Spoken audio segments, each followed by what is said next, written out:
Ada banyak orang mengalami kegagalan dalam berbagai permasalahan hidup karena sebenarnya dia sudah mulai kalah. Kapan itu? Ketika dia sudah kalah di hatinya. Kemenangan itu selalu dimulai dari apa yang ada di batin seseorang, apa yang ada di hati seseorang. Kalau kita belajar dari kisah Daud, kita akan menjadi pribadi yang lebih waspada. Kemenangan-kemenangan yang dialami oleh Daud itu tidak terjadi begitu saja. Ada begitu banyak pergumulan yang dia lewati. Oleh sebab itu kita harus selalu waspada. Kalau orang Indonesia kan bilang ada musuh dalam selimut. Kita harus waspada musuh dalam selimut. Kita harus waspada ada satu musuh yang setiap hari bersama-sama dengan kita. Musuh yang setiap hari itu ada dalam kehidupan kita, yaitu batin kita sendiri, hati kita sendiri. Ada seorang hamba Tuhan yang tulisan-tulisannya sangat berpengaruh, bahkan dia seorang pengkhotbah yang sangat bagus sekali. Namanya Charles Spurgeon. Dia berkata begini, kita perlu lebih mewaspadai diri kita daripada orang lain karena kita membawa musuh terjahat di dalam diri kita sendiri. Ada musuh yang terjahat, ada musuh yang sangat jahat, dan itu ada di dalam diri kita. Seringkali kita hanya fokus dengan orang lain. Kita anggap orang lain itu musuh terberat kita. Atau ada sebagian orang Kristen berkata bahwa musuh yang paling berat adalah iblis. Padahal ada musuh yang selalu bersama-sama dengan kita dan kita seringkali gagal karena kita tidak menyadari bahwa itu adalah musuh kita. Ada musuh terjahat dalam diri kita. Kita perlu mengenali musuh yang jahat yang ada dalam diri kita itu apa saja. Kisah Daud akan menolong kita mendapatkan gambaran sebagian dari tampilan musuh yang jahat itu. Kalau kita belajar studi kasus dari kisahnya Daud, itu ada di 1 Samuel pasal 16 sampai 24. Dalam hidupnya Daud menghadapi dua raksasa jahat yang menimbulkan efek ketakutan dan luka hati. Sebagai pribadi yang masih sangat muda, Daud menghadapi raksasa jahat itu di dalam dirinya. Ada dua, yaitu raksasa jahat di dalam batinnya, dan yang kedua raksasa jahat yang di dunia nyata, yang terlihat. Nah, kita lihat dua musuh Daud ini dan bagaimana dia bisa menaklukkan, bisa mengalahkan kedua musuh yang jahat ini.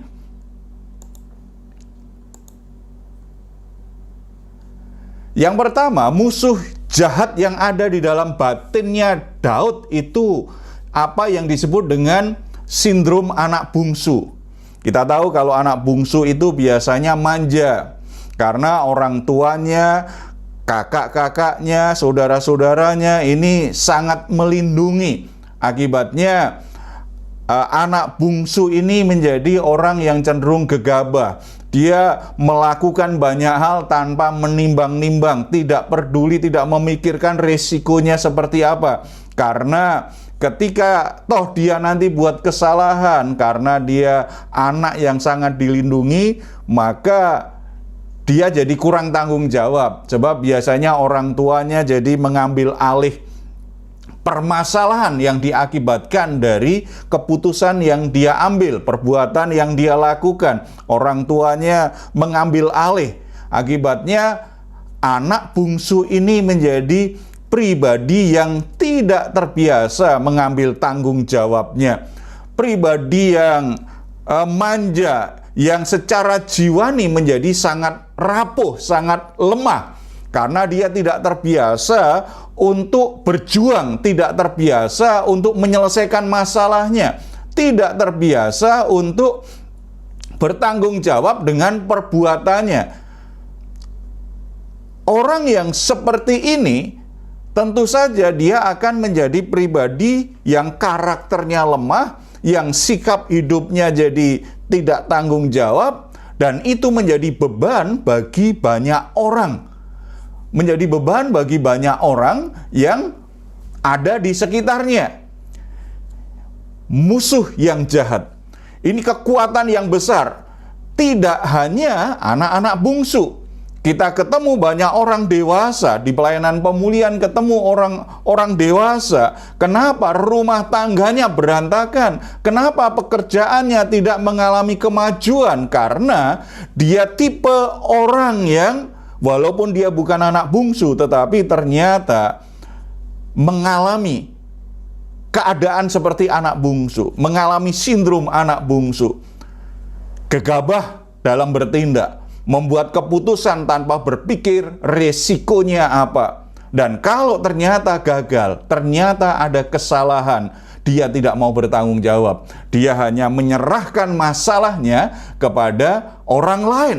Lebih lagi, kadang-kadang hanya menyerahkan kepada saudaranya, menyerahkan kepada temannya, bahkan menyerahkan kepada orang tuanya yang sebenarnya sudah tidak pantas lagi direpotkan dengan anak-anaknya yang sudah dewasa. Ini sindrom anak bungsu. Ini ada dalam diri Daud. Tetapi kalau kita lihat kisah Daud, ini Daud tidak seperti itu ternyata. Apalagi kalau kita baca tulisannya di Mazmur, betapa luar biasa dia mampu menghadapi berbagai permasalahan dan situasi yang berat, dan bahkan dia tipe pejuang yang luar biasa. Berarti Daud sudah berhasil menaklukkan raksasa jahat di dalam dirinya, yaitu sindrom anak bungsu. Dia sepertinya bukan anak bungsu, dia sepertinya justru anak sulung, anak yang penuh tanggung jawab, anak yang berani, anak yang punya tanggung jawab yang besar terhadap keluarganya. Daud berhasil mengalahkan kekuatan jahat sebagai anak bungsu. Dia tampil dengan karakter yang kuat. Makanya tidak heran ketika dalam perjalanan hidupnya kemudian dia menjadi raja. Kepemimpinannya luar biasa sekali. Yang kedua, raksasa jahat yang ada dalam batin Daud adalah perasaan tertolak. Kenapa kita katakan Daud itu tertolak? Daud adalah anak bungsu dari sebenarnya dia punya 8 saudara, bahkan ada beberapa saudaranya yang perempuan. Dia anak yang paling kecil. Dalam satu keluarga, harusnya anak paling kecil ini tidak diberi tanggung jawab yang terlalu besar, apalagi membahayakan. Bahkan dalam keadaan kalau dia benar-benar mendapatkan prioritas, misalnya dari anak yang sangat disayang keluarganya, itu jadi anak yang dipamerkan kepada orang-orang yang lain. Kita perhatikan kisah Daud ketika Nabi Samuel diperintahkan Tuhan untuk mengurapi salah satu anak dari Bapak Isai. Samuel tidak tahu siapa yang harus diurapi, tetapi dia tahu itu adalah keluarga Isai, karena Tuhan sudah menolak Raja Saul sebagai raja, karena Raja Saul sudah menyombongkan diri dan merasa tidak butuh Tuhan. Dia mengerjakan apa yang dia inginkan tanpa minta pertimbangan Tuhan. Dia tidak mentaati perintah Tuhan. Tuhan mengambil kembali otoritas yang Tuhan sudah berikan kepada Saul sebagai raja. Kemudian Tuhan menetapkan salah satu anak Isai untuk menjadi raja. Kemudian anak-anak laki-laki Daud itu audisi di depan Samuel. Anak pertama, Eliab, perawakannya sangat gagah sekali, parasnya rupawan. Ini cocok sekali menjadi seorang raja. Itu pikir Samuel sebagai seorang nabi. Ini tampilannya menawan sekali, tidak kalah dengan Saul. Karena Saul itu memang perawakannya sangat gagah, menawan sekali. Pantas menjadi raja. Tetapi Tuhan berkata kepada Nabi Samuel, manusia melihat apa yang kelihatan, apa yang nampak, tetapi aku melihat apa yang ada di hatinya, apa yang ada di batinnya. Satu-satu anak Isai ini maju ke depan dan Tuhan berkata, tidak. Padahal mereka orang-orang yang gagah, orang yang kuat, orang yang secara penampilan pantas untuk menjadi seorang raja. Apalagi mereka ternyata juga prajurit-prajurit yang luar biasa. Tetapi Tuhan tetap tidak berkata ya untuk mereka. Tuhan berkata tidak. Samuel bingung. Akhirnya Samuel tanya, apakah anakmu hanya ini? Isai menjawab, ada lagi satu anakku. Di mana dia? Dia sedang menggembalakan domba. Mengapa Isai tidak berkata di awal, Nabi, aku punya anak sebanyak ini, tetapi ada satu anakku yang tidak ada di rumah saat ini. Ternyata Daud itu dilupakan oleh bapaknya sendiri. Daud tidak diperhitungkan oleh bapaknya sendiri. Bapaknya sendiri tidak rekomendasi kalau Daud itu menjadi raja karena menganggap secara perawakan Daud ini tidak pantas, tidak layak. Kesimpulannya, Daud ternyata mengalami yang namanya penolakan. Hakikat penolakan apa? Tidak dianggap, diabaikan,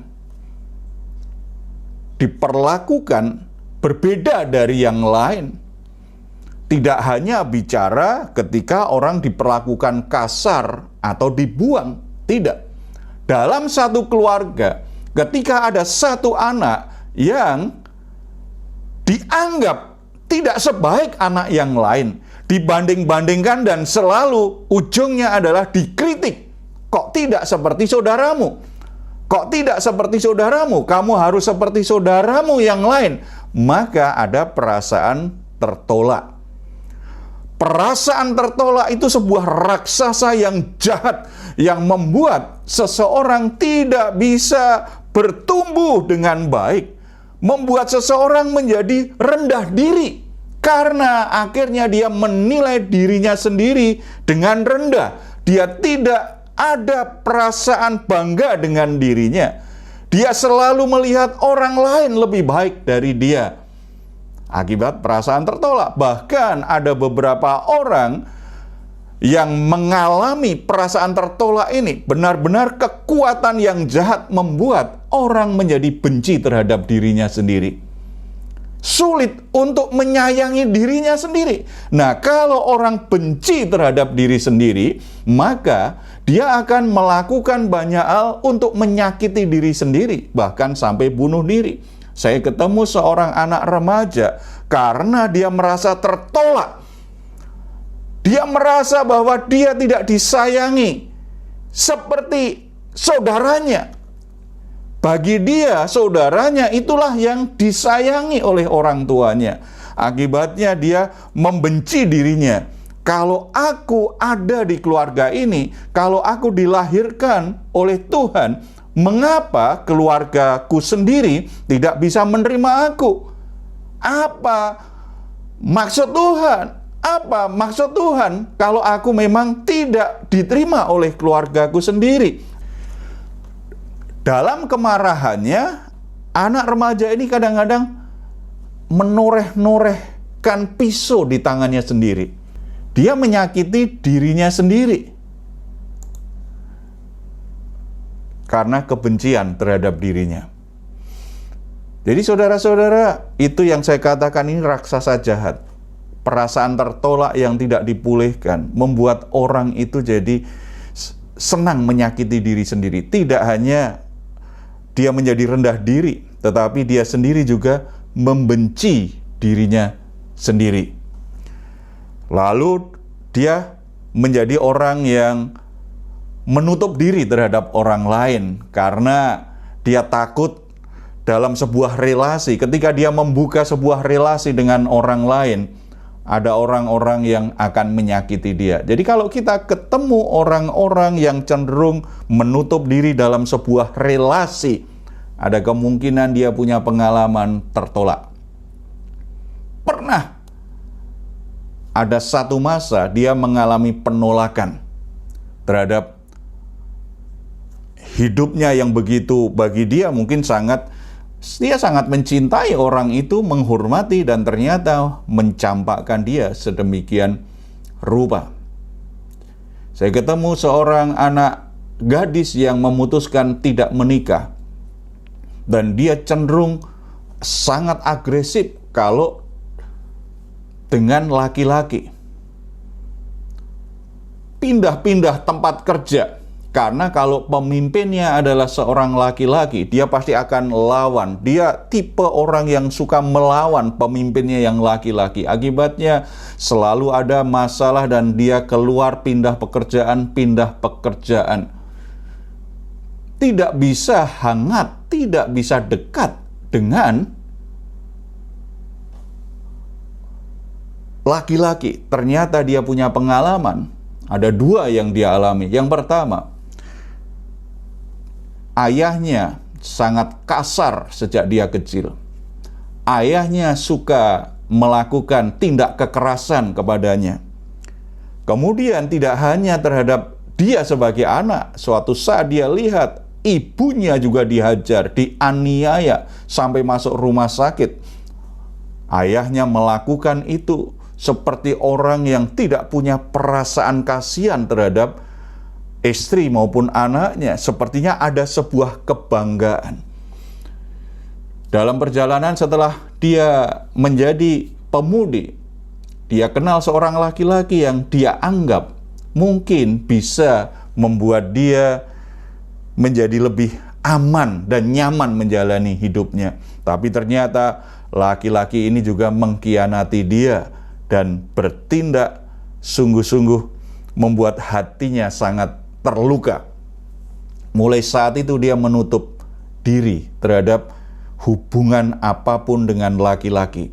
Kalau ketemu dengan laki-laki yang ingin mendekati, sulit sekali. Kalau dia kerja yang memimpin atau teman kerjanya adalah laki-laki, dia cenderung sangat agresif, mengontrol, mengendalikan sedemikian rupa.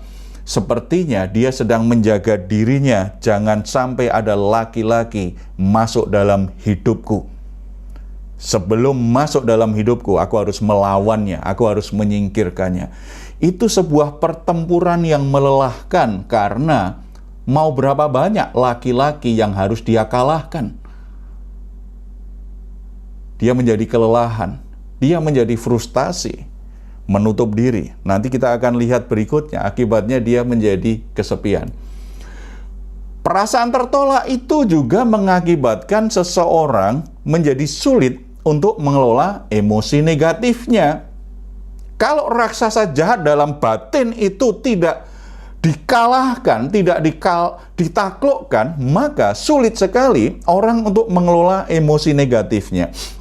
Kalau belajar dari Daud, saudara baca Mazmur, pasal-pasal di Mazmur itu ungkapan kegalauan hatinya Daud, perasaan-perasaannya Daud yang paling jujur. Bahkan bagaimana dia marah, bagaimana dia benci, bagaimana dia protes dengan keadaan, bagaimana orang-orang yang jahat sepertinya hidupnya baik-baik saja. Orang-orang jahat sepertinya apa yang dia lakukan berhasil, tetapi orang-orang benar kok alami masalah. Dia sempat protes kepada Tuhan. Tetapi dalam pasal-pasal Mazmur kalau kita baca, di pertengahan Daud mulai melakukan refleksi pribadi. Dia mulai melakukan perenungan diri, dan di akhir kita akan baca bagaimana jiwanya sembuh, dia melihat permasalahan itu dengan cara yang berbeda, dan akhirnya dia bisa memuji dan menyembah Tuhan. Karena semua perasaan itu, semua situasi itu ternyata dalam kendali dan kuasa Tuhan untuk mengelolanya. Jadi saudara-saudara, Daud tahu cara menaklukkan perasaan tertolak ini supaya tidak menguasai dia. Makanya Daud bisa keluar sebagai orang yang punya kepercayaan diri yang sehat, yang punya jiwa yang kuat, karakter yang kuat, yang begitu mengasihi dirinya karena dia sadar dia orang yang dikasihi Tuhan. Dan hasilnya dia menjadi orang yang begitu mengasihi orang-orang sekitarnya. Orang yang berani jujur, tidak menutup diri. Orang yang bisa mengelola emosinya dengan baik. Karena Daud berhasil mengalahkan raksasa jahat yang namanya perasaan tertolak. Apalagi kesendirian atau kesepian. Raksasa jahat itu ada juga sebenarnya dalam hidupnya Daud. Saudara bayangkan seorang anak remaja, Daud itu diperkirakan ketika dia diurapi dengan minyak oleh Nabi Samuel. Ada yang menafsirkan, ada yang coba menggali itu kira umur berapa? Kemungkinan baru remaja, umur 12-an tahun. Berarti kalau dia jadi gembala, pekerjaan gembala di masa itu pekerjaan yang pertama. Seorang gembala itu pekerjaan kasar. Karena tidak semua orang mau jadi gembala. Itu pekerjaan kasar. Nah, kalau dari sekian banyak anak Isai, kok Daud yang jadi gembala? Berarti kan memang tadi tertolak. Dia diberi tanggung jawab yang sebenarnya sangat berbahaya dan belum pantas untuk diberikan tanggung jawab itu karena masih sangat muda. Dia diurapi umur 12, kemungkinan menggembalakan kan sebelum umur itu. Dan di padang penggembalaan itu pasti itu tempat yang sangat gelap, hanya cahayanya kan hanya dari bintang-bintang di malam hari. Tempat yang sangat sepi, jauh dari pemukiman penduduk, karena gembala itu untuk memastikan kawanan dombanya mendapatkan rumput yang baik, mendapatkan makanan yang baik, mendapatkan tempat yang aman, kadang-kadang bisa membawa dombanya itu berhari-hari melewati tempat-tempat yang sangat berbahaya, tempat-tempat yang sangat sepi. Daud menjadi gembala, merasa sendiri, dan kesepian bisa menyerang dia dalam keadaan kesendirian itu. Ada orang-orang yang merasa sendiri dan akhirnya menjadi kesepian, menjadi orang yang sulit tidur, insomnia, sulit tidur. Makanya dia harus minum obat tidur supaya bisa istirahat. Ada yang sampai berhari-hari nggak bisa tidur karena ada perasaan kesepian, merasa diri sendiri, tidak ada teman. Tidak hanya itu, orang yang punya perasaan sendiri, sepi, menjadi mudah cemas. Akan mudah cemas karena orang yang sendirian bisa aja dia membayangkan hal-hal yang buruk.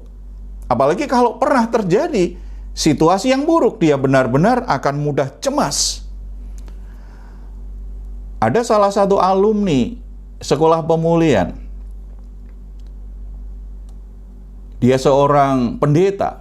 Ketika terjadi kerusuhan di Jakarta, gerejanya termasuk yang jadi korban, dibakar.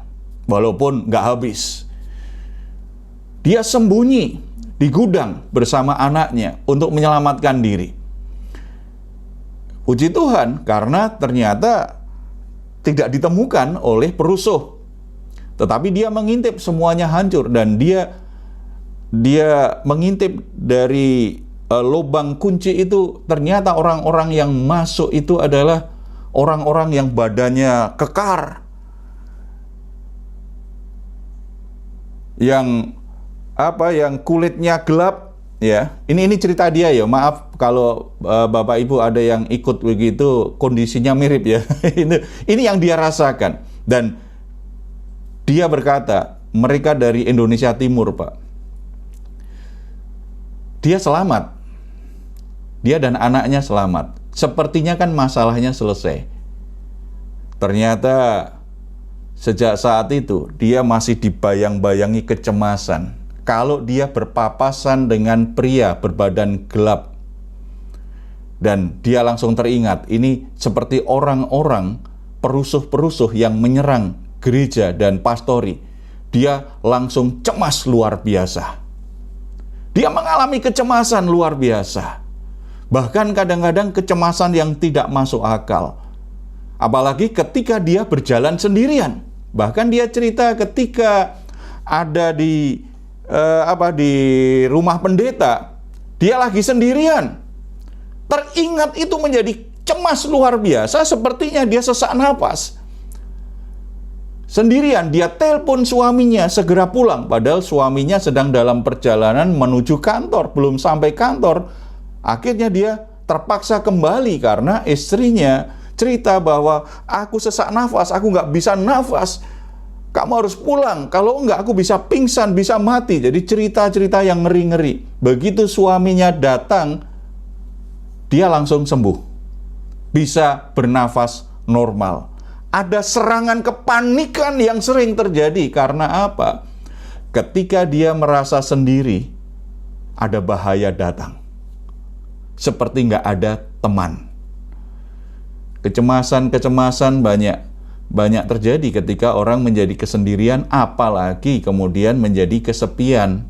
Seperti tidak ada orang lain yang singgah di hatinya. Tidak ada orang lain dalam hidupnya. Dia merasa sendirian. Kalau orang merasa kesepian, mudah kena penyakit juga. Sebab kesepian itu termasuk yang membuat kekebalan tubuh, imunitas itu turun. Kalau kita selama COVID kan kita sering dengar kalau orang cemas, kalau orang stres, kalau orang emosi negatif, itu akan membuat imunitas itu jadi turun sehingga gampang kena virus. Itu benar. Tetapi tidak hanya itu ternyata, perasaan sepi itu juga membuat kekebalan tubuh orang itu jadi turun. Bukankah ini sebuah kekuatan besar tetapi jahat merusak jiwa kita, merusak hidup kita, bahkan merusak tubuh kita. Ada sebagian orang kemudian mengalami risiko penyakit kardiovaskular. Dia bisa alami stroke, jantungnya bermasalah, atau bahkan ada yang kena sakit kanker karena merasa hidupnya sendirian, kesepian, tidak punya siapa-siapa lagi. Bukankah ini raksasa yang jahat di jiwa kita? Kalau itu tidak ditaklukkan, maka hidup kita berpotensi mengalami berbagai gangguan kesehatan. Termasuk di dalamnya gangguan secara kognitif. Orang-orang yang dikuasai perasaan kesepian ini kadang-kadang jadi daya ingatnya jadi turun. Ada masalah juga penyakit secara kognitif, alami banyak gangguan-gangguan seperti itu. Itu raksasa jahat di jiwa Daud. Tetapi Daud mampu mengalahkan hal itu. Daud mampu menaklukkan raksasa jahat itu. Makanya kembali di pasal-pasal Mazmur itu luar biasa. Daud ternyata punya pengalaman yang luar biasa. Salah satunya kita lihat di Mazmur pasal 23. Kalau kita baca Mazmur pasal 23, itu merupakan pengalaman batin yang membuat Daud itu mengalami kemenangan atas raksasa jahat yang mengintimidasi dan menyerang jiwanya. Misalnya begini, kan ayat pertama, Tuhan adalah gembalaku, takkan kekurangan aku. Raksasa jahat yang banyak menyerang hidup manusia ketika dia sendirian, ketika dia merasa nggak ada teman, ketika dia merasa dibuang oleh keluarganya, dia akan berpikir, tidak ada masa depan dalam hidupku. Tetapi Daud bisa berkata, Tuhan adalah gembalaku, takkan kekurangan aku. Dia mengalami betul bahwa ketika dia melewati padang gurun, melewati padang penggembalaan, dia tidak sendirian. Gembala agung itu, gembala yang baik itu menyertai dia, membimbing dia. Dia tahu betul bahwa kalau Tuhan menggembalakan hidupnya, dia akan punya masa depan yang sangat indah. Tidak ada kekhawatiran tentang masa depannya.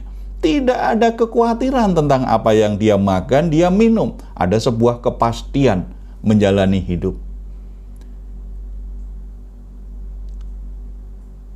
Daud tidak hanya berkata, Tuhan adalah gembalaku, takkan kekurangan aku. Ia menuntun aku ke air yang tenang. Saudara-saudara, ini bicara orang-orang yang cenderung mudah stres. Domba itu tipe binatang yang mudah stres. Dengar auman serigala, dengar auman singa, maka gembala itu akan stres, maka dia akan lari kocar-kacir itu. Kalau tidak ada gembala yang menenangkan mereka, maka domba itu akan lari ke sana kemari. Kacau sekali. Karena domba itu jenis binatang yang mudah stres.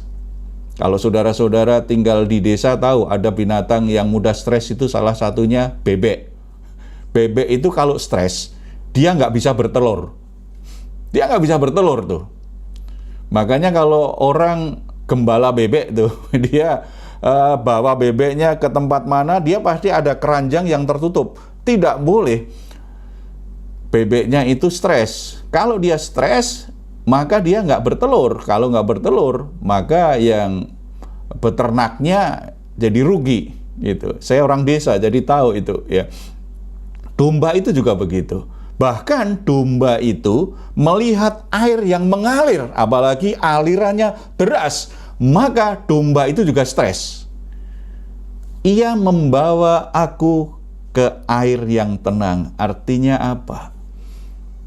Dia punya pengalaman dengan Tuhan, bahwa bersama dengan Tuhan, dia bisa mengatasi semua tekanan, semua ketakutan, semua kecemasan. Dia bisa kalahkan semuanya sehingga dia bisa menikmati hidup yang damai sejahtera, tanpa stres. Tanpa stres. Dan bisa tidur. Ia membaringkan aku di rumput yang hijau. Bisa tidur nyenyak sebagai orang yang menikmati berkat. Kita ketemu banyak orang ya, gaji naik, fasilitas hidupnya banyak, tetapi nggak bisa tidur. Karena apa? Ada dalam kecemasan. Karena apa? Jiwanya kesepian. Tetapi Daud punya pengalaman berjumpa dengan Tuhan. Dia bisa menaklukkan semua hal itu.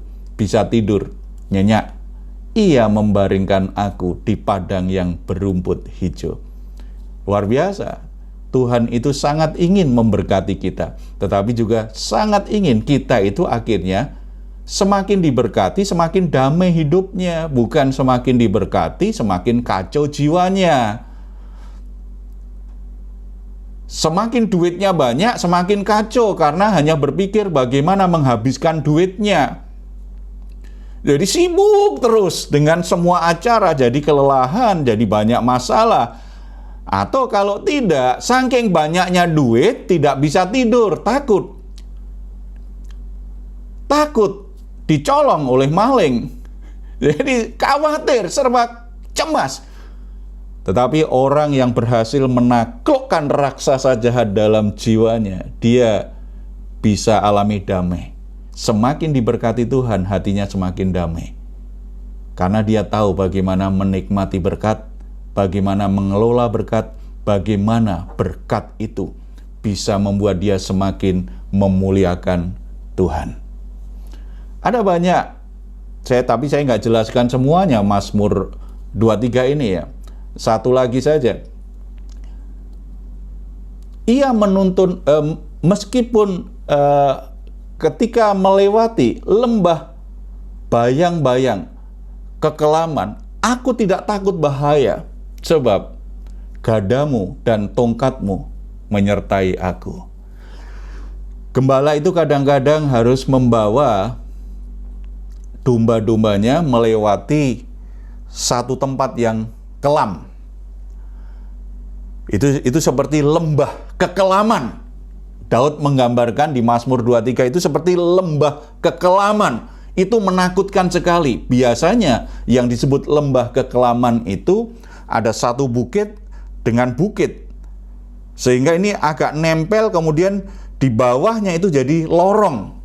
Lorong yang bisa dilewati, dan itu satu-satunya jalan untuk membawa domba-dombanya ke tempat di mana ada rumput yang hijau, rumput yang baik. Itu bayang-bayang maut, ada lembah kekelaman. Di situ ada resiko. Resiko pertama, ada binatang buas yang sembunyi di tempat itu.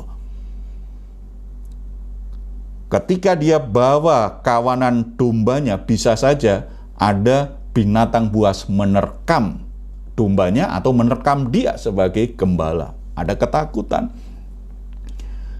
Bisa juga perampok yang sembunyi di situ untuk merampok. Tetapi Daud berkata, aku tidak takut bahaya. Aku tidak takut dengan lembah kekelaman itu, bayang-bayang maut itu, karena gembala itu menyertai, memegang gada dan tongkat. Itu bicara tentang kuasa Tuhan yang melindungi dia. Saudara-saudara, ada banyak situasi yang seringkali menempatkan kita itu seperti kita sedang berjalan di dalam lembah kekelaman. Jalan hidup kita suram, kita tidak tahu arah. Apakah ini benar atau tidak? Kita tidak tahu apakah jalan kita di depan aman.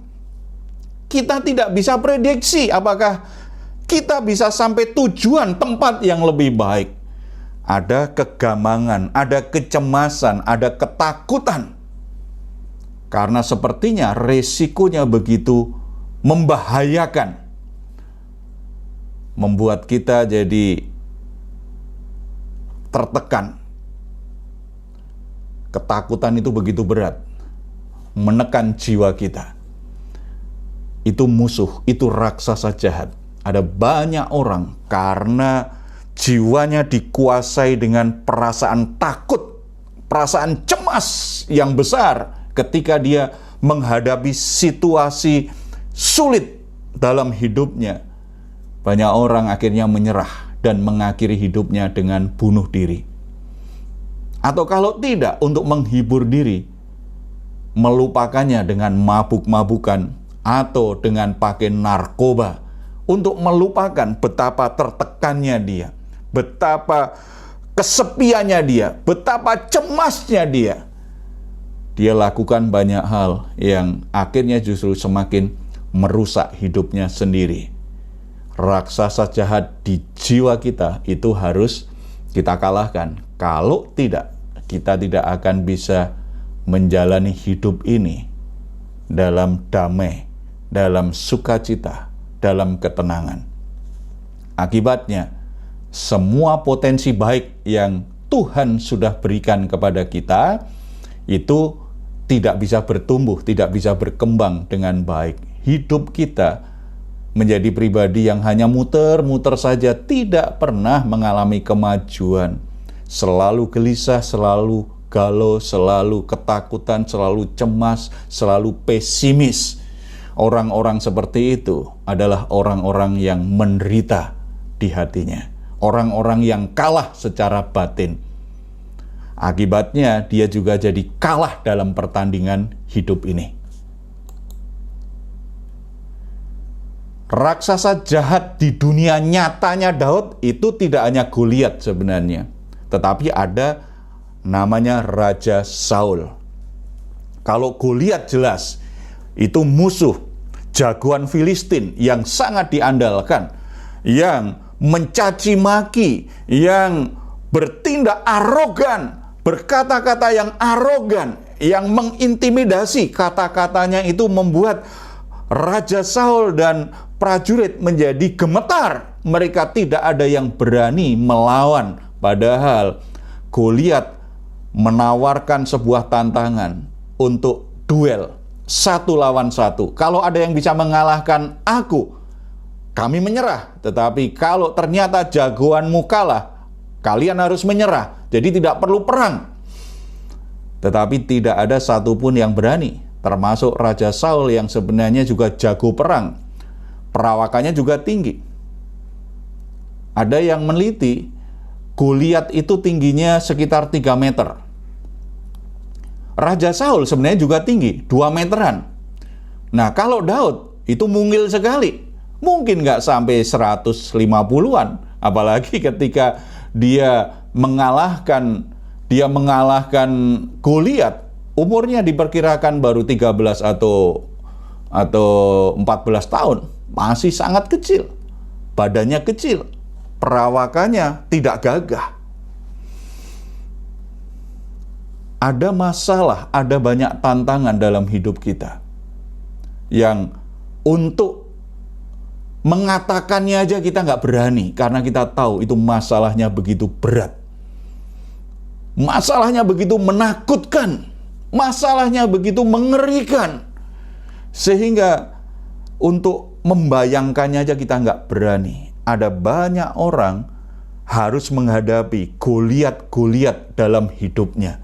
Dia merasa dirinya lemah, dirinya nggak mampu, dirinya nggak sanggup untuk menghadapinya. Realita nyata dalam hidup kita, ada kalanya kita mengalami hal itu. Nah, kalau tadi secara batin Daud menjadi orang yang kalah, maka dia pasti tidak akan berani menghadapi Goliat. Dia akan menjadi orang yang mencari. Jadi ini ibarat pemain aman saja. Jangan cari penyakit. Jangan jadi masalah. Raja Saul yang jago perang saja nggak berani. Prajurit-prajurit, pahlawan-pahlawannya Saul saja nggak ada yang berani menghadapi. Apalagi aku. Itu bagi orang-orang yang tidak pernah mengalami kemenangan dalam jiwanya, pasti akan memilih jalan yang aman, menghindar untuk menghadapi tantangan dan masalah. Dan kita lihat ada banyak orang tidak menyelesaikan masalah begitu banyak dalam hidupnya. Ada masalah satu, lari ke masalah yang lain. Masalah yang lain tidak diselesaikan, pergi lagi, menimbulkan masalah yang lain. Ada masalah yang lain lagi, dia tidak selesaikan. Jadi meninggalkan banyak masalah dalam hidupnya. Tidak berani untuk menghadapi masalah. Itu raksasa jahat yang tidak pernah ditaklukkan. Kenapa? Ada banyak orang tidak berani menaklukkan raksasa jahat Goliat dalam hidupnya, karena secara batin dia orang yang kalah. Dia tidak pernah mengalami kemenangan dalam batinnya, dalam jiwanya. Makanya dia tidak akan pernah bertindak dan bersikap sebagai orang yang punya mental pemenang dalam hidupnya. Kalah sebelum bertanding, menyerah sebelum berperang.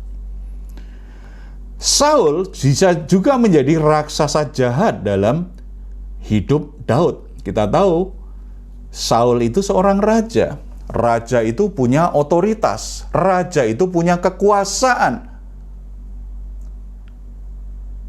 Saul cemburu dengan Daud karena ternyata rakyat lebih memuji-muji dia ketika dia berhasil mengalahkan Goliat. Ketika Daud berhasil mengalahkan musuh-musuh yang menjadi musuh Israel di masa itu. Dia bisa membawa banyak kemenangan. Kemudian ada orang-orang, ada rakyat yang memuji-muji dia lebih dari Raja Saul. Raja Saul akhirnya menjadi cemburu. Dia berusaha untuk membunuh Daud. Bagi Daud, Saul ini seorang raksasa juga, walaupun secara fisik tidak setinggi Goliat. Tetap tinggi bagi Daud karena Daud kecil. Sementara Saul 2 meter juga. Gagah sekali Raja Saul itu. Tidak hanya perawakannya yang gagah, tetapi Raja Saul punya kekuatan militer yang bisa digerakkan untuk menyerang. Ratusan tentara itu kan selalu dikerahkan untuk mengejar-ngejar Daud. Kembali, Daud dibayang-bayangi ketakutan, kecemasan, kesepian, kesendirian kalau dia mengikuti itu. Karena Daud harus jadi buronan, lari dari satu tempat ke tempat yang lain, sembunyi di tempat-tempat yang sangat sepi, supaya tidak bisa ditemui oleh Raja Saul dan prajuritnya. Karena Saul selalu berusaha untuk mengejar Daud, berusaha untuk membunuh Daud dengan segala macam cara. Kalau terkait dengan Saul, berarti Raja Saul itu gambaran dari hubungan-hubungan yang menyakitkan dengan seseorang yang punya otoritas dalam hidup kita. Itu seperti raksasa jahat yang menghancurkan, yang merusak jiwa kita. Ada begitu banyak orang yang masuk penjara. Saya pernah baca sebuah penelitian, anak-anak muda yang masuk di penjara di Amerika, ternyata sebagian besar punya problem apa? Pahit hati dengan ayahnya. Ada kemarahan dengan ayahnya. Ini hubungan yang sangat menyakitkan. Seperti Daud dengan Saul, karena Daud juga menyebut Saul itu ayahnya. Ada begitu banyak orang kehilangan arah, ada di jalan-jalan, ada dalam pergaulan yang bebas. Dia menjadi kelompok pecandu narkoba, menjadi pemabuk, menjadi orang yang suka berantem, menjadi orang yang suka melakukan tindak kekerasan. Karena apa? Karena hubungan dengan ayahnya, terutama dengan ayahnya, ada juga sebagian dengan ibunya, dengan orang tua ya. Tetapi banyak karena hubungannya dengan ayahnya, itu hubungan yang menyakitkan. Ada luka yang begitu dalam yang dia rasakan, yang menyakiti dirinya. Dan kemarahan, rasa sakit hati yang luar biasa itu akhirnya membuat dia ingin membalas dendam kepada ayahnya. Keinginan untuk membalas dendam, hati yang dikuasai kepahitan, itu adalah batin yang kalah. Dia sudah ditaklukkan, dikuasai oleh raksasa jahat di hatinya. Akhirnya menjadi orang yang tidak punya masa depan. Akibat hal itu, di kelas di sekolah pemulihan, saya pernah cerita tentang sebuah kasus. Bagaimana seorang wanita muda akhirnya dia memilih untuk menjadi wanita simpanan dari pria-pria yang sudah menikah. Saya bilang pria-pria karena tidak hanya satu pria.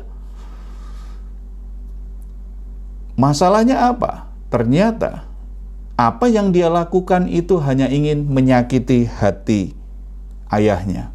Ayahnya adalah seorang hamba Tuhan. Dia sangat kepahitan sekali dengan ayahnya. Karena dia dari kecil tahu ayahnya selalu punya waktu untuk anak-anak jemaat. Jam berapapun kalau ada jemaat yang telepon, anaknya sakit, ayahnya ini akan segera pergi ke rumah jemaat itu untuk mengetahui kondisi anak yang sakit itu seperti apa, mendoakan atau bahkan menolong, mengupayakan untuk pengobatannya. Tetapi ketika si anak gadis ini, dia membutuhkan kehadiran ayahnya di hari-hari yang istimewa dalam hidupnya, termasuk ketika dia ulang tahun, ketika dia lulus kuliah, lulus sekolah, dia berharap sekali ayahnya hadir. Ketika dia ikut sebuah kompetisi, dia harap ayahnya hadir. Ketika dia performan karena dia pintar main musik, dia berharap ayahnya hadir. Tetapi ayahnya selalu bilang, "Maaf ya nak, papa ada pelayanan." Ayahnya tidak pernah hadir dalam hidupnya. Akhirnya dia sangat terluka, merasa terbuang, merasa tidak diinginkan. Dengan cara dia berprestasi, ayahnya tidak memberi perhatian. Dengan cara dia mengembangkan bakatnya, punya banyak kemampuan. Musik pinter, main olahraga pinter, ayahnya tetap tidak memberi waktu, memberi perhatian. Apa yang dia lakukan kemudian? Dia melakukan sesuatu yang paling tidak disukai oleh ayahnya. Terlibat pergaulan bebas. Ayahnya hanya marah-marah saja, tetapi tetap tidak punya waktu.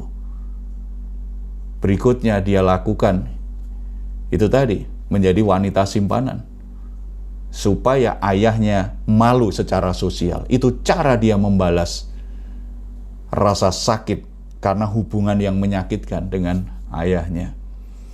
Hubungan yang menyakitkan itu bisa jadi raksasa yang jahat kalau kita tidak sembuh. Di sekolah pemulihan kita ketemu bagaimana orang-orang yang hidupnya dikuasai dengan hubungan yang menyakitkan, benar-benar tidak bahagia, tersiksa. Orang-orang yang punya potensi besar, tetapi ternyata hidupnya hanya berputar-putar saja dan terlibat dengan hubungan-hubungan yang bermasalah, dan itu semakin menyakiti hidupnya. Raksasa jahat harus ditaklukkan supaya kita bisa menikmati sukacita dan damai sejahtera sebagaimana Tuhan sudah siapkan dalam hidup kita.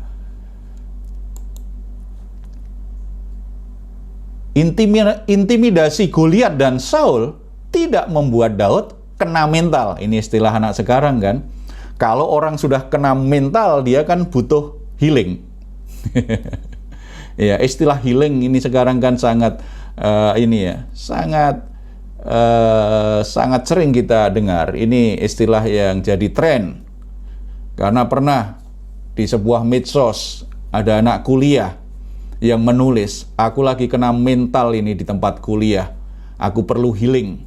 Makanya aku putuskan untuk cuti 1 semester, aku butuh healing supaya bisa melanjutkan kuliahku." Healingnya 1 semester. Ya, karena dia merasa kena mental. Itu artinya kan dia tidak kuat menanggung berbagai tekanan, masalah, situasi sulit, kecemasan. Itu tidak kuat. Cara yang dia lakukan apa? Lakukan healing. Cuma anak-anak muda sekarang lakukan healing itu sebenarnya refreshing. Healing di tempat makan, healing di tempat ngopi, healing di tempat rekreasi. Itu mungkin itu memang bagian dari menyembuhkan diri, tetapi bukan itu intinya. Orang sungguh-sungguh akan mengalami kesembuhan batin itu mulai dari kemenangan dia untuk menaklukkan raksasa jahat, perasaan tertolak, kesepian, kesendirian, itu harus bisa dikalahkan. Tidak diinginkan orang lain, diabaikan oleh keluarga sendiri. Hal-hal yang seperti itu harus sembuh dulu. Mencari tempat yang sepi untuk melakukan perenungan pribadi baik. Tetapi harus kemenangan itu dimulai dari batin, bukan ganti suasana. Ganti suasana itu namanya refreshing saja. Nanti pulang lagi ke tempat yang dia merasa kena mental, nggak berapa lama kena mental lagi. Jadi dikit-dikit nanti healing, dikit-dikit healing. Dan healing yang dilakukan banyak anak-anak muda ini nambah anggaran tuh, biayanya tambah banyak kan. Jadi bagi saudara-saudara yang merasa kena mental dan sulit untuk mengatasi sendiri, mending gabung saja di sekolah pemulihan. Kita banyak sharing bagaimana cara menaklukkan raksasa jahat dalam hidup kita. Kita banyak ngobrol.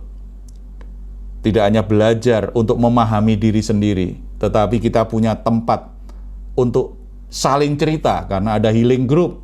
Kemudian ada yang mendoakan kita.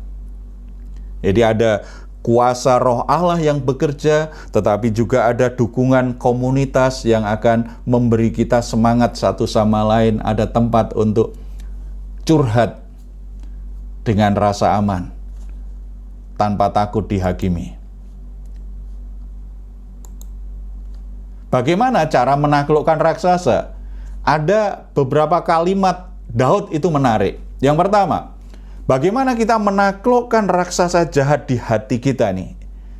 Ingat kisah kemenanganmu, 1 Samuel 17 ayat 37. Pula kata Daud, Tuhan yang telah melepaskan aku dari cakar singa dan dari cakar beruang.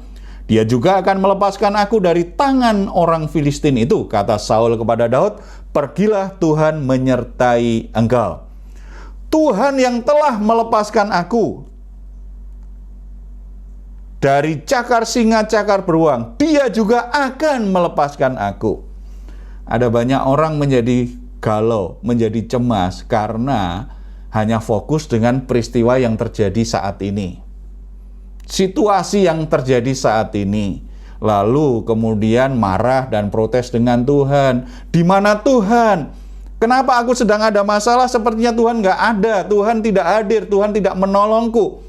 Dia lupa bahwa umurnya sudah 30 tahun. Selama 30 tahun, Tuhan itu menolong dia luar biasa. Tuhan memberkati dia luar biasa. Bukankah ini juga yang seringkali terjadi dengan orang-orang Israel yang keras hati itu, yang selalu berkeluh kesah dan protes dengan kepada Musa, kepada Tuhan. Dan Tuhan selalu berkata kepada Musa atau seorang nabi, katakan kepada umatku Israel, akulah yang membawa engkau keluar dari perbudakan Mesir. Akulah yang membelah laut untuk engkau seberangi. Akulah yang menyediakan makananmu setiap pagi dengan mana roti dari surga. Akulah yang membuat tanganmu itu kuat untuk mengalahkan musuh. Aku yang melindungi engkau, menuntun engkau. Ketika engkau berjalan, engkau tidak pernah menjadi lelah. Ketika engkau berjalan di padang gurun yang begitu panas siang hari, engkau tidak pernah kepanasan. Karena aku menaungimu dengan tiang awan.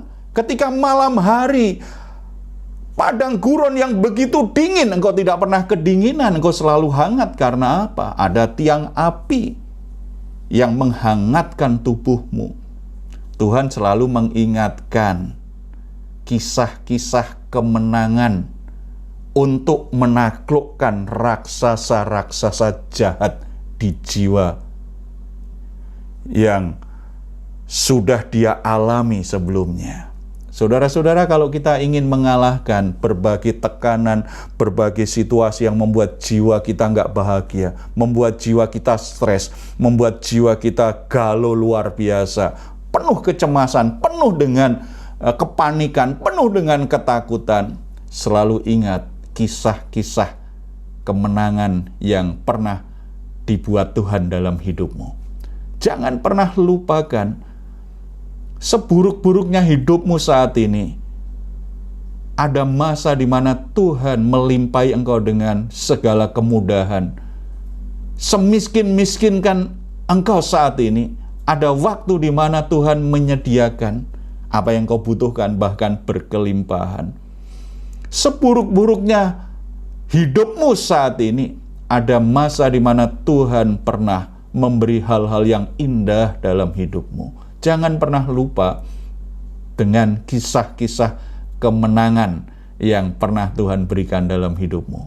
Itu sebuah terapi jiwani yang membuat kita itu akhirnya menghadapi masalah, tantangan, kesulitan. Kita tidak terkalahkan. Ada satu kisah lagi di Perjanjian Baru. Yohanes Pembaptis dimasukkan penjara karena Raja Herodes dan istrinya tidak suka dengan khotbah-khotbahnya. Dan dia ada dalam ancaman akan dihukum mati dalam kegalauan hatinya dalam penjara. Ketika murid-muridnya besuk dia berkata kepada murid-muridnya, "Coba engkau temui Yesus orang Nazaret itu dan tanyalah kepada Yesus, apakah engkau Mesias yang dinantikan itu?" Saudara-saudara, kalau teliti mempelajari hidup Yohanes Pembaptis, bisa mengerti bagaimana mungkin seorang Yohanes yang dengan lantang berkata ketika melihat Yesus, "Inilah anak domba Allah yang mengangkut dosa-dosa umat manusia."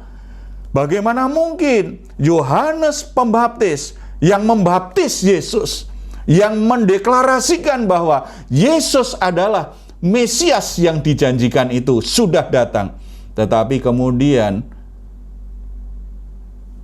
berkata kepada muridnya, "Apakah engkau Mesias yang dijanjikan itu?" Itu menunjukkan kegalauan hati, keraguan, kecemasan. Apakah yang aku lakukan ini benar ya? Sampai aku harus mati ini, benar enggak ya?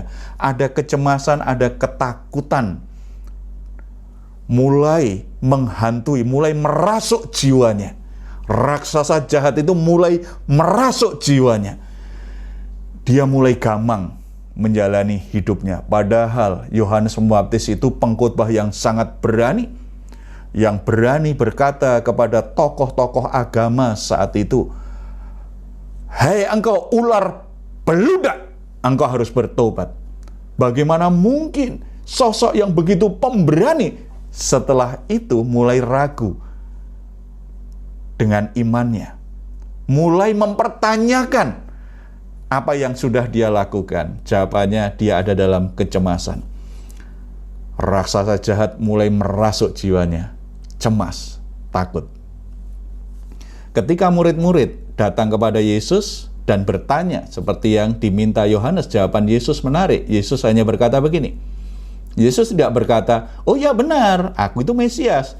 Tidak, Yesus hanya berkata, "Engkau katakan kepada gurumu," kepada Yohanes, "orang buta melihat, orang lumpuh berjalan, orang mati dibangkitkan." Itu yang kemudian dilaporkan oleh murid-murid kepada Yohanes. Jadi maksudnya apa? Kenapa Yesus berkata begitu? Itu sebuah terapi jiwani. Tunjukkan, katakan kepada Yohanes Pembaptis yang sedang galau hatinya itu, bahwa ada banyak keajaiban, ada banyak perbuatan ajaib yang hanya bisa dilakukan oleh Mesias. Sebuah terapi jiwani dimulai dari sisi kognitifnya. Sebab kekhawatiran itu menyerang pikiran. Kena mental, makanya anak-anak muda bilang sekarang kan. Orang cemas, orang takut, orang ingin membalas dendam, itu karena pikirannya itu dirasuki oleh raksasa jahat yang ingin merusak dan menghancurkan jiwa kita. Maka perlu ada perubahan. Dalam pikiran itu harus menang dulu. Bagaimana kita memenangkan pertarungan dalam pikiran kita terhadap raksasa jahat. Ingat kisah-kisah kemenanganmu yang diberikan Tuhan. Ingat kisah-kisah bagaimana Tuhan menolongmu, bagaimana Tuhan menyembuhkanmu, bagaimana Tuhan berpihak, bagaimana Tuhan membelamu, bagaimana Tuhan hadir untuk melakukan sesuatu yang ajaib dalam hidupmu. Jangan hanya fokus kepada kenyataan yang sedang engkau hadapi. Kalau itu yang jadi fokus, engkau akan kalah. Yang kedua, berdayakan kekayaan imanmu. 1 Samuel 17 ayat 45. Tetapi Daud berkata kepada orang Filistin itu, engkau mendatangi aku dengan pedang dan tombak dan lembing, tetapi aku mendatangi engkau dengan nama Tuhan semesta alam, Allah segala barisan Israel yang kau tantang itu. Inti iman apa sih? Iman adalah sebuah keyakinan akan pribadi Tuhan dan apa yang difirmankannya. Makanya dalam iman itu fokusnya pada pribadi Tuhan dan pada firman-Nya. Pikiran, sikap, perilaku, perkataan orang beriman itu didasarkan pada keyakinannya akan pribadi Tuhan, keyakinannya akan firman Tuhan. Daud sangat yakin bahwa dia bisa mengalahkan raksasa Goliat dengan peralatan yang sederhana. Dia bawa tongkat gembala, dia bawa ketapel dan batu kali. Dia tidak bawa persenjataan yang lengkap, apalagi pakai baju jirah, baju seorang prajurit untuk berperang. Tidak. Dia berani menjadi dirinya sendiri yang sederhana karena dia punya senjata yang melampaui apa yang dia pegang, yaitu imannya. Goliat mentertawakan dia karena dia hanya bawa tongkat gembala saja. Tetapi Daud membawa nama Tuhan, imannya dipakai. Saudara-saudara, ada banyak orang Kristen yang stres terus. Ada banyak orang Kristen yang galau terus hatinya. Ada banyak orang Kristen yang cemas dikit-dikit, takut dikit-dikit, berkeluh kesah, tidak bahagia, tidak sukacita, karena memang suasana batinnya itu tidak pernah tenang dengan berbagai situasi itu. Kenapa? Itu kan kalah. Dia kalah, hatinya kalah. Makanya nggak heran. Akhirnya dalam hidup, realita hidupnya, usahanya tidak maju, tidak berkembang, pekerjaannya gitu-gitu saja, rumah tangganya bermasalah, kesehatannya bermasalah. Karena apa? Dia kalah di jiwanya. Sepertinya dia tidak punya Tuhan. Sepertinya dia tidak pernah dengar firman Tuhan yang menjadi solusi atas masalah hidupnya. Kalau kita ingin menaklukkan raksasa jahat yang ingin mengacaukan jiwa kita, merusak jiwa kita, berdayakan kekayaan imanmu. Kenali Tuhan yang kau percayai. Isi pikiranmu dengan pikirannya Tuhan. Katakan perkataan-perkataan Tuhan. Bertindaklah, lakukan sesuatu seperti yang Tuhan mau. Jadikan iman itu bukan sekedar teori, tetapi menjadi cara berpikir, cara bersikap, cara bertindak, cara membangun relasi. Kalau kita membiasakan seperti ini, menghadapi apapun, kita langsung mengerti bagaimana solusinya. Bagaimana sikap yang harus aku lakukan. Tidak mudah cemas, mudah tenang. Jadi saudara-saudara, apa raksasa jahat yang saat ini sedang merasuk jiwamu? Apa raksasa jahat yang ada di depan matamu? Ingat kisah-kisah kemenangan yang Tuhan berikan di masa lalu dan bangkit. Pakai kekayaan imanmu untuk menghadapi raksasa-raksasa itu. Karena kekuatan rohani itu melampaui kemampuan berpikir, melampaui kecerdasan manusia, melampaui kepandaian, pengalaman, dan kekuatan tubuh manusia. Kekuatan iman itu akan sanggup melakukan segala perkara yang mustahil. Bisa terjadi. Karena apa? Iman itu sebuah saluran yang dipakai Tuhan untuk menyatakan anugerah dan kuasanya yang tidak terbatas. Yang ketiga, temukan nilai dalam setiap peristiwa yang terjadi. Daud tidak hanya fokus, aku harus kalahkan Goliat, aku jadi pahlawan, aku jadi disanjung-sanjung banyak orang. Tidak, ternyata Daud itu punya nilai dalam setiap peristiwa, bisa temukan nilai hidup. Makanya kekayaan rohaninya luar biasa. Dia bisa menulis Mazmur itu sampai itu kan pasal terpanjang di Alkitab.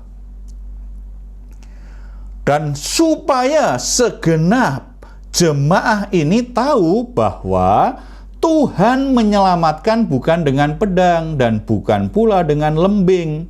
Sebab di tangan Tuhanlah pertempuran dan Ia pun menyerahkan kamu ke dalam tangan kami.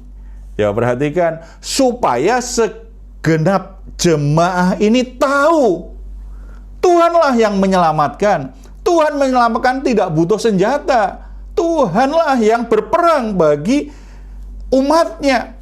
Karena pada waktu itu kan raja dan semua prajurit, apalagi rakyat jelata, semua pada gemetar, semua pada ketakutan mendengar suara lantang dari Goliat yang menghina dan menantang mereka. Nilai sebuah peristiwa itu adalah kalau melalui hidup kita, kita tidak hanya diberkati, tetapi kita akhirnya jadi berkat bagi orang lain. Nilai sebuah berkat itu bukan uang dan kekayaan, tetapi dengan uang dan kekayaan, kita menjadi orang yang kaya dengan kemurahan hati. Kita menjadi orang yang semakin bisa memuliakan Tuhan dengan baik. Nilai sebuah masalah itu bukan pada masalahnya. Makanya surat Yakobus menulis, anggaplah sebagai sebuah kebahagiaan jika engkau mengalami berbagai macam pencobaan. Karena pencobaan itu akan membuat kita jadi tahan uji, menjadi tekun. Itu artinya sebuah nilai bahwa pencobaan, masalah, penderitaan itu memang membuat kita susah, tetapi kita harus bisa menemukan nilai di balik sebuah penderitaan itu. Apa? Membentuk karakter kita. Jadi kita perlu menemukan nilai dalam setiap peristiwa, setiap permasalahan yang terjadi. Situasi menyakitkan seperti apapun, kesulitan seberat apapun, temukan nilai dari hal-hal tersebut. Kalau kita menemukan nilai dari setiap peristiwa, termasuk peristiwa yang menyakitkan, penderitaan, sakit penyakit, permasalahan, maka kita tidak akan mudah kalah. Kita akan menjadi kuat hati kita. Kita tidak akan membiarkan masalah itu membunuh kita. Kita akan berjuang untuk menyelesaikan masalah-masalah itu.